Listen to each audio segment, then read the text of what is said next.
విశ్వశక్తి సహాయంతో డబ్బు, ఐశ్వర్యం మీ సొంతం చేసుకోండి. కేవలం రూ. 999కి లా ఆఫ్ అట్రాక్షన్ వర్క్షాప్. తేదీ అక్టోబర్ 25. నమస్తే, నేను మీ మాధురి. రెడ్డి గారు, మనకి చాలామంది స్టోన్స్ పరిచయం చేస్తుంటారు. ఈ స్టోన్ పెట్టుకుంటే మీకు శని దోషం పోతుంది, ఈ స్టోన్ పెట్టుకుంటే మీకు గురుమహద్దశ పడుతుంది, అసలు ఈ స్టోన్ పెట్టుకుంటే మీకు కుజదశ ఉందా అది పోతుంది. ఇలా చాలామంది ఈ స్టోన్స్ గురించి చెప్తూ ఉంటారు. ఈ స్టోన్స్ బిహైండ్ సైన్స్ ఏంటి? చాలా మంచి ప్రశ్న అడిగారండి. చాలామందికి ఏంటంటే అండి, ఒక స్టోన్ పెట్టుకుంటే నా లైఫ్ మారిపోతుంది అంటారు చూసారా. ఇక్కడ అతని యొక్క నమ్మకం ఏంటంటే, ఆ స్టోన్ నా చేతిలోకి వచ్చేస్తే నేను మారిపోతాను. అది పర్లేదు. ఎందుకు పర్లేదు? ఫస్ట్ వాళ్ళ మైండ్ వాళ్ళు నమ్మిస్తున్నారు. వాళ్ళు ఏం తెలుసా, స్టోన్ వస్తే నా దశ తిరిగిపోతుందని నమ్మిస్తున్నారు వాళ్ళ మైండ్ని. నమ్మించగలిగితే అది రాయైనా సరే ఓకే అండి మీకు పనిచేస్తుంది. అందులో నిజంగా స్టోన్ లేకపోయినా రాయి ఉన్నా సరే పనిచేస్తుంది. ఒకవేళ అది నమ్మించలేకపోయారు అనుకోండి మీ మైండ్ని, ఓకే, అది మీరు ఏదైనా పనిచేయదు. దానికి కారణం చెప్తాను. స్టోన్ అనేటువంటి దానికి ఎందుకు స్టోన్ని మనకు ఇంతలాగా చేశారు అంటే, స్టోన్ అనే దానికి ఒక ఎనర్జీ నార్మల్గా ఉంటుంది. అది న్యాచురల్గా స్టోన్ అయితే, అంటే మీరు చెప్పినటువంటి ఏవైతే ఉన్నాయో వాటిలో ఏవైనా సరే న్యాచురల్గా ఉన్నటువంటి ఏవైతే ఉన్నాయో వాటన్నిటికీ ఒక రకమైనటువంటి ఎనర్జీస్ ఉంటాయి. ఆ ఎనర్జీ మన శరీరాన్ని తాకినప్పుడు మనలో జరిగేటువంటి కొన్ని దానివల్ల కానీ కొంత ఈ విశ్వం నుండి అట్రాక్ట్ చేసేటువంటి దానికి కానీ దానికి పనిచేస్తాయి. విశ్వం నుండి అట్రాక్ట్ చేస్తాం. విశ్వంలో ఏముంటుంది? అంత ఎనర్జీ కదా. ఇది ఒక రకం ఫార్మ్ ఆఫ్ ఎనర్జీ. అది ఇప్పుడు ఎలా ఉంటుందంటే, మ్యాగ్నెట్ ఎలా అయితే మీరు పెడతారో దానికి ఐరన్ పీసెస్ ఏవైతే ఉన్నాయో అవి అట్రాక్ట్ అవుతాయో, అలాగా ఈ స్టోన్ ఏదైతే మీరు పెడతారో దానికి రిలేటెడ్గా ఏదైతే ఎనర్జీ ఉంటుందో దాన్ని అట్రాక్ట్ చేయగలదు. జెన్యున్గా స్టోన్ అయితే అది. అయితే జెన్యునిటీ అంటే ఏంటంటే సర్టిఫికేట్లో కాదు. ఇప్పుడు సర్టిఫికేట్లు ఎక్కడైనా చేస్తారు. మీరు డబ్బులు ఇచ్చేస్తే కనుక డూప్లికేట్ సర్టిఫికేట్ చాలా వచ్చేస్తే రకరకాలుగా ఉంటాయి. అది వేరే బిజినెస్ వాళ్ళది. అలా కాదు, న్యాచురల్గా ఒక లేయర్ చెప్తారు. ఏం చేస్తారంటే, భూమి లోపల ఎక్కడో ఒక లేయర్లో అక్కడ ఫామ్ అవుతాయి అని కొన్ని చెప్తారు. కొన్ని స్టోన్స్ నిజంగా అన్ని స్టోన్స్ ఉన్నాయా, అంతవరకు వస్తున్నాయా అంటే కనుక నాకు తెలియదు. ఓకే, ఎలా ఉంటుందంటే, ఇప్పుడు పాల గురించి మాట్లాడుతాను ఒకసారి. ఆవు పాలు కానీ బర్రె పాలు కానీ ఏమైనా సరే, గేదె పాలు అంటాం కదా, అవి కానీ ఏదైనా సరే, నిజానికి మనకు సైన్స్లో ఏం చెప్పారంటే, మన పూర్వీకులు ఏం చెప్పారంటే, పాలు అంటే ఆవు పాలే తాగమన్నారు. అది కూడా అంటే దేశవాళీ ఆవు అని. దేశవాళీ ఆవు పాలలో మాత్రమే ఆ రకమైనటువంటి శక్తి ఉంది, ఆ రకమైన ఆరోగ్యం ఉంది అని చెప్పారు. ఓకే, అది తీసుకుని అది పట్టుకుని మనం ఏం చేస్తున్నారంటే, మన వాళ్ళంతా ఏం చేస్తున్నారంటే, పాలు తాగమన్నారు కదా అని చెప్పేసి ఇప్పుడు మనకు వచ్చేటువంటి పాల ప్యాకెట్లు వస్తున్నాయి. ఆ పాల ప్యాకెట్లు నిజంగా పాలు ఉన్నాయా అంటే, నేతి బీరకాయలో నెయ్యి ఎంత ఉందో నిజం ఎంతనో ఇంతే అంత. నేతి బీరకాయలో నెయ్యి ఎప్పటికీ ఉండదు. అలాగే పాల ప్యాకెట్లో పాలు ఉండవు, అవన్నీ కెమికల్స్ ఉంటాయి. ఓకేనా, అవి తాగితే మనకు ఆరోగ్యం వస్తుంది నమ్ముతుంది చూసారా. అలా ఉంటుంది పరిస్థితి. అలాగే నేనేమంటున్నానంటే, ఇప్పుడు అది వ్యవస్థ డెవలప్ అయింది కాబట్టి పాలు తాగితే మంచిదని ఆరోగ్యాన్ని చెప్పారు కాబట్టి పెద్దవాళ్ళు ఏం చేస్తున్నారంటే, ఇప్పుడు బ్రీడ్స్ ఎక్కువ వచ్చేసాయి రకరకాలుగా. ఓకేనండి, దేశవాళీ కాకుండా రకరకాలుగా వచ్చాయి ఆవులు కూడా. ఓకే, అవి తాగితే నిజంగా అంత వస్తుందంటే రాదు.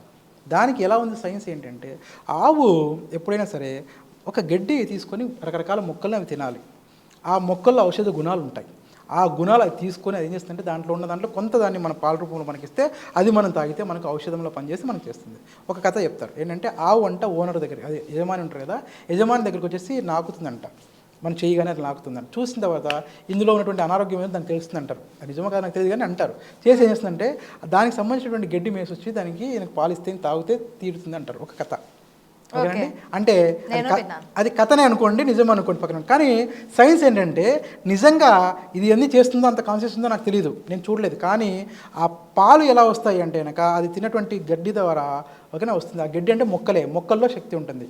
ఇప్పుడు మీరు కొంతమంది ఏం చెప్తున్నారంటే, వీట్ గ్రాస్ ఉంది, వీట్ గ్రాస్ తాగితే కనుక చాలా మంచి ఆరోగ్యం అని చెప్తున్నారు. నిజమే అది కూడా. ఓకేనండి, అంటే గ్రాస్ ప్రతి ఒక్క మొక్కలోనూ ఏదో ఒక రకమైనటువంటి ఇది ఉంటుంది, అది మన బాడీకి ఏదో మంచి చేస్తుంది.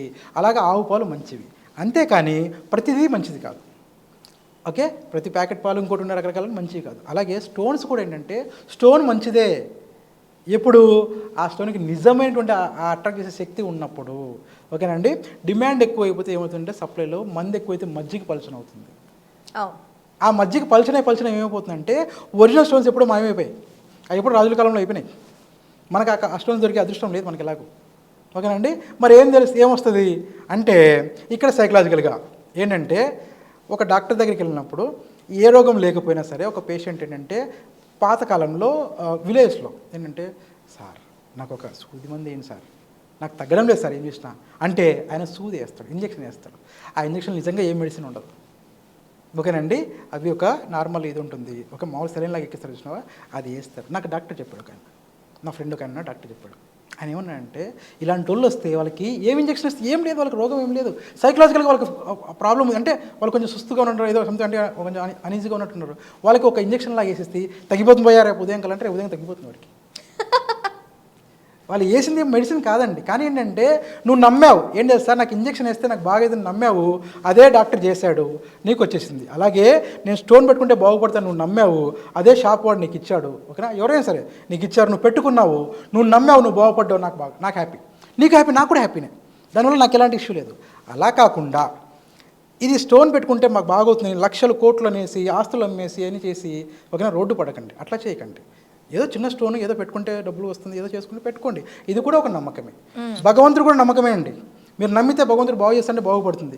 కాబట్టి స్టోన్స్ పెట్టుకునేటప్పుడు మీరు ఆలోచించాల్సింది ఏంటంటే, నిజంగా ఆ స్టోన్కి శక్తి అంత ఉంటుందని అయితే అన్నీ ఉట్టి మాటలే, ఓకే అండి. కానీ శక్తి దేనికి ఉంటుంది తెలుసా, మీ మైండ్కి ఉంటుంది శక్తి, మీరు నమ్మిన దానికి ఉంటుంది. మీరు నమ్మితే ఖచ్చితంగా మీకు పని అవుతుంది, మీరు నమ్మకపోతే పని అవ్వదు, ఓకే అండి. ఇక్కడ కూడా నమ్మకమే నీ సైకలాజికలే, నీ బ్రెయినే నీకు మాస్టర్, నీ బ్రెయిన్ నీకు మాస్టర్, నీ బ్రెయిన్ మీకు హీల్ చేస్తుంది, ఓకేనా. డబ్బులు పరమైనా సరే, ఆరోగ్యపరమైన సరే, ఆ నమ్మకంతో మీ స్టోన్ మీకు పనిచేస్తుంది తప్ప వేరేదేం కాదు. అలానే నేను ఏ స్టోన్ వాళ్ళకి వెండర్స్కి అగెనిస్ట్ కాదు. ఏంటంటే మీరు వాటి వెంటపడి, స్టోన్ వెంటపడి, ఓకేనండి, డబ్బులు ఖర్చు చేసుకొని, అనవసరమైనటువంటి డబ్బులు ఖర్చు చేసుకొని లైఫ్ను పోగొట్టుకోకండి. ఏదో కొంత చిన్నది అమౌంట్లో పెడితే నాకు పని అవుతుందంటే పెట్టుకోండి, కానీ లేకపోతే లేదు. ఇదే కాన్సెప్ట్ నేను ఇంకొకలా కూడా చెప్తాను నేను, ఓకే అండి. దేవుడి దగ్గరికి వెళ్తే ఈ పూజా పునస్కారాలు చేస్తే, ఈ హోమం చేస్తే మీకు బాగవుతుందని చెప్పారనుకోండి, 1 లక్ష రూపాయలు అవుతుందని అన్నారనుకోండి, నాకు 3 పూటలు తినడానికి డబ్బులు లేదు, నేను 1 లక్ష రూపాయలకి ఎలా పెడతా, కానీ వాడు పెడతాడు. ఎలా పెడతాడు తెలుసా అండి, మీలాంటి నలాంటి అప్పడికి పెడతాడు. ఓకే, 1 లక్ష రూపాయలు ఇస్తున్న హోమం చేస్తే నా కుటుంబం బాగుపడుతుందని నమ్మకంతో అప్పు చేస్తాడు, వాడు ఇంకా అప్పు అవుతాడు, ఓకేనండి. ఆ హోమంలో వాడికి 1 లక్ష వచ్చేది లేదు, హోమంలో శక్తి ఉంది, ఎనర్జీ ఉంది, అన్నీ ఉన్నాయి, నేను కాదనట్లేదు. కానీ ఈరోజు మీరు చేసే ఏ హోమంలో అయినా సరే, నేను కోటీశ్వరం చేస్తాను వాడు ఎవరైనా సరే నా ముందు రండి, నేను చెప్తాను. ఏం తెలుసా, మీరు 5 లక్షలు ఖర్చు పెట్టి హోమం చేయించండి, మీరు ఖచ్చితంగా 1 సంవత్సరంలో 5 కోట్లు వస్తాయని నమ్మని చెప్పండి ఎవరైనా. అలా ఎవరు చెప్పలేరు. కాకపోతే ఏంటంటే హోమంలో ఒక ఎనర్జీ ఉంటుంది, ఓకేనండి. మన పూర్వీకులు చెప్పిన ప్రకారం ఏంటంటే, నేచర్లో ఏవైతే పంచభూతాల్లో ఒక రకమైన శక్తి ఉంటుంది, ఓకే. అందులో మరీ ముఖ్యంగా అగ్ని లాంటి వాటికి దేవతలు వస్తారనేది ఒక నమ్మకము, ఓకే అండి. వచ్చింటారు, చేసి ఉంటారు వాళ్ళు. కాబట్టి ఏమవుతుందంటే, నీ హోమం ద్వారా నీ కోరిక కానీ నీదేం చెప్తే కనుక అది నెరవేరే ఛాన్సెస్ చాలా ఎక్కువ ఉంటాయి. కాబట్టి జరుగుతుంది, నేను ఒప్పుకుంటాను. కానీ అది కూడా ఎంతలో ఉండాలి, అంతలో పిచ్చిలో ఉండాలి. నీ దగ్గర లేకుండా, నీ స్తోమత లేకుండా నీకు అప్పులు చేసి ఏదో చేసి లక్షలు అక్కడ పెట్టేసి నీ బతకడానికి కష్టంగా ఉంటే నువ్వు ఆ హోమాలకి ఏం వెళ్ళక్కర్లేదు. నీకు నిజంగా దేవుడు నమ్మకం కదా, దేవుడి దగ్గరికి వెళ్ళేసి దండం పెట్టుకొని వచ్చేసి పోనీ. ఏం తెలుసా, అయ్యా నా దగ్గర పరిస్థితి బాగాలేదు, నీకు తెలియదు ఏం లేదు, నాకు తినడానికి లేదు, నాకు ఏదైనా సహాయం చేయని అడుగు. నీ దగ్గర డబ్బులు వచ్చిన తర్వాత చేయించుకో ఆ హోమం, నీ దగ్గర డబ్బులు వచ్చిన బాగుంటే చేయించుకో, ఎందుకంటే దానివల్ల చాలామందికి ఉపయోగపడుతుంది కూడా. అలా చేసుకో. Okay, thank you. Thank you.